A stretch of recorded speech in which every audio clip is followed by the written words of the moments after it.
Yesterday was our monthly gardening day, and I want to just take a moment to thank Trudy Herrera, Gail Gibson, Gandis Graham, Diane Kelly, Scott Berry, and of course Michael Massey, our building caretaker, for being out here.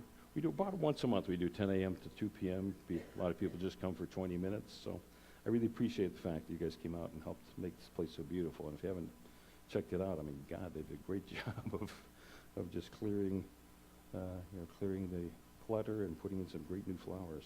So, let's see here. I guess I need to pull out my notes here. But yeah, let's go ahead and do a virtual group hug. Good morning. I've got some quotes about taxes. The first three are from that prolific writer, Anonymous. People who complain about taxes can be divided into two categories, men and women. It would be nice if we could all pay our taxes with a smile, but normally cash is required. On line 39A of my income tax form 1040, it says, check this box if you are blind. Now think about that instruction for a minute. Jay Leno says 65% of people say that cheating on your income tax is worse than cheating on your spouse. The other 35% are women. Jimmy Kimmel says, tax day is the day that ordinary Americans send their money to Washington, D.C., and the wealthy Americans send their money to the Cayman Islands. Craig Ferguson says, the U.S. Senate is considering a bill that would tax Botox. When Botox users heard this, they were horrified. Well, I think they were horrified. It's difficult to tell. But there is one great truth about taxation. It's from Oliver Wendell Holmes. It says, taxes are the price we pay for civilization. It's been an interesting few months, as more and more revelations are coming out of the taxation bill that was passed, by Congress about, how many deductions have been eliminated. And, I'm sure we'll have even a bigger surprise next year when we sit down to do our taxes. Are we paying too much in taxes?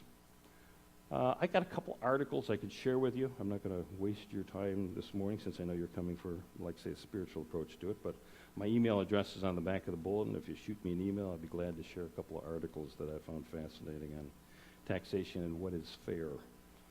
So, like I said, just check out my email address on that. Now,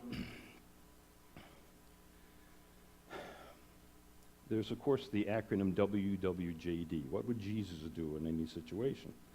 And so when it comes to taxation, there are some very clear lessons for us from Jesus himself in the Gospels.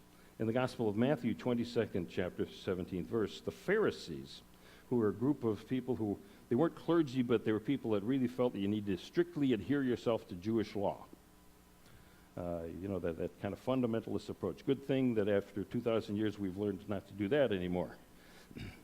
But they were debating about taxes, and like we see even today, like in the sovereign citizen movement, they're saying, you shouldn't pay your taxes at all. Some people say, not paying your taxes is a protest to, what the government is doing. The same sort of debates are going on back then. And here they were under Roman occupation.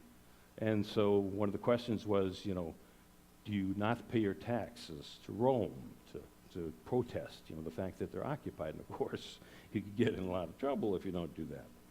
So the Pharisees were, when Jesus was holding one of his question and answer periods, says, tell us then what you think. Is it lawful to pay taxes to Caesar or not? Jesus, aware of their malice, said, why put me to the test, you hypocrites? Show me the money for the tax. And they brought him a coin. And Jesus said to them, whose likeness and inscription is on the coin? They said, Caesar's. Jesus said to them, render therefore to Caesar the things that are Caesar's, and to God the things that are God. And when they heard it, they marveled at his answer, and they left him and went away. So I think it's pretty clear to me that, if we are going to live as a spiritual being and having a human experience, we recognize that, we do need to be in integrity in the physical world as well. Look beyond physical appearances. And another story from Jesus as far as taxes is also in the Gospel of Matthew, Matthew 17th chapter, 24th verse. When the group came to Capernaum on the shore of the Sea of Galilee, the collectors of the annual tax went up to Peter and said, "Does not your teacher pay the tax?" Peter answered, "Yes." And when Peter came home, Jesus spoke to him first, saying, "What do you think, Peter? From whom do the kings of the earth take taxes? From their sons or from strangers?" Peter said, "From strangers." Jesus said to him, "Then I guess the sons are free. However, let's not offend the tax collectors. Go to the sea, cast a hook, and take the first fish that comes up. When you open its mouth, you'll find a coin. Take that and give it to the tax collectors to cover the tax for you and for me." Now, many who take this Bible passage literally, are saying, well, this is another wonderful miracle of Jesus. But when you consider the other miracles of Jesus, this one pales by comparison. He fed the 5,000. He raises Lazarus from the dead. So why would he go to such an elaborate roundabout way to have the coin pop into Peter's hand? Why doesn't he do like every grandfather does, put his hand behind the ear of Peter and say, "Oh, look what I found, Peter, a coin." But he didn't do that. So again, in unity, we recognize that these Bible narratives have symbolism in them.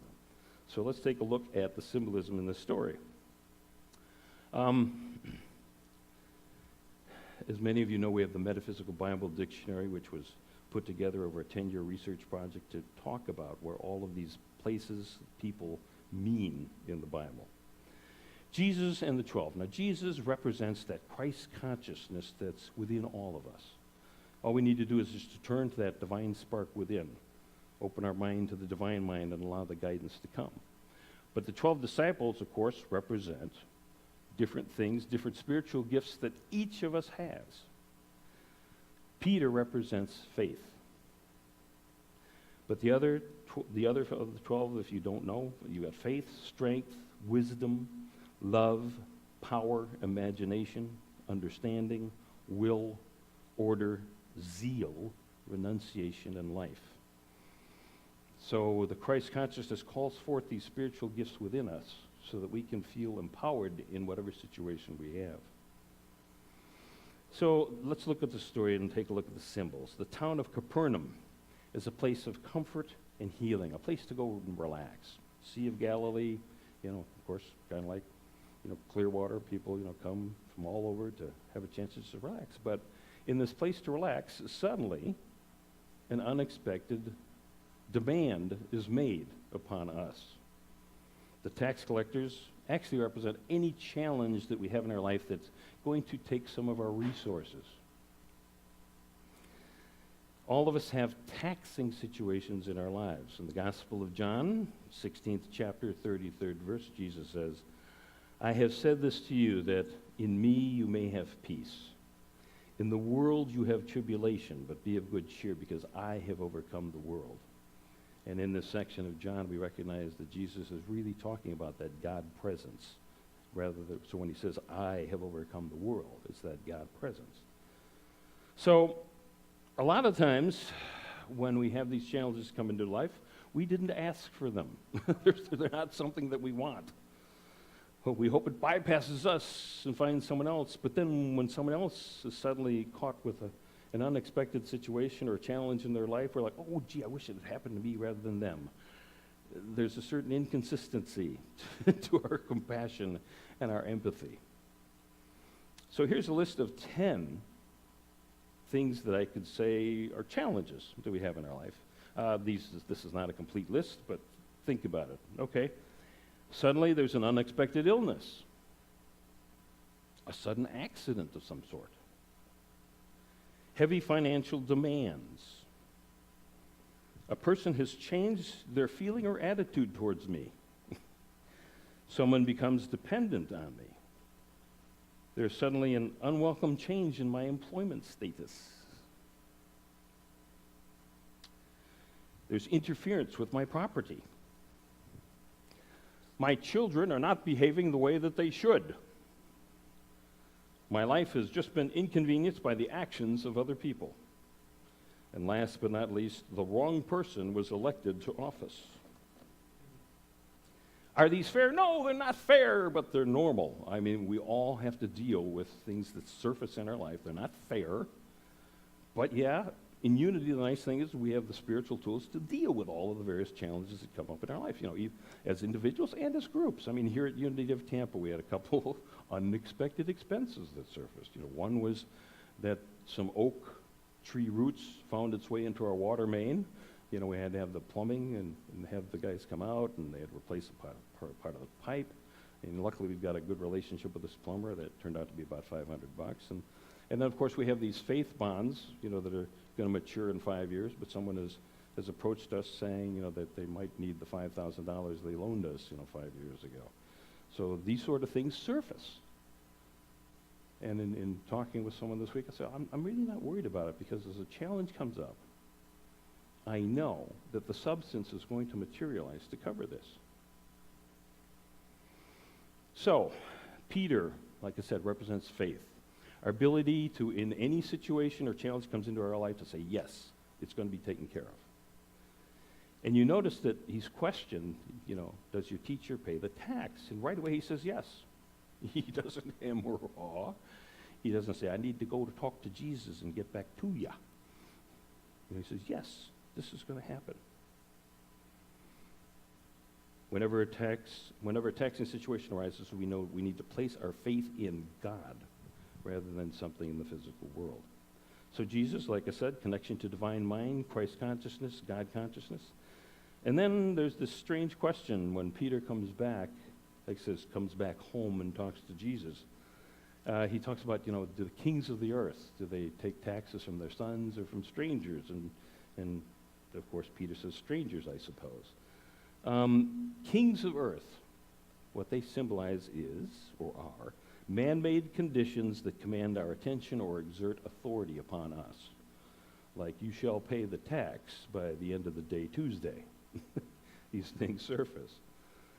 And there's a quick statement here that's often overlooked, and that is Jesus says, well, then I guess the sons are free.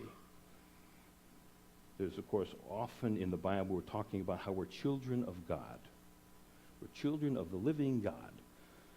So yeah, we have an inheritance. So if the sons, of the kings of the earth, if we recognize we have that divine inheritance, it doesn't matter. We have a freedom. Whenever a challenge does come up, of recognizing this is going to go okay.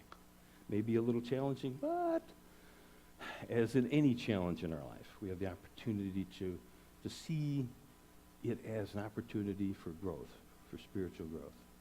When Carl and I were in seminary at Unity, we had an acronym that we would share with each other, because when you're going through seminary, all of this stuff surfaces, psychologically about, feeling worthy of being a minister, old belief systems that need to be shed.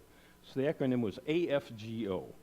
Another fine growth opportunity, except we used a different word for F.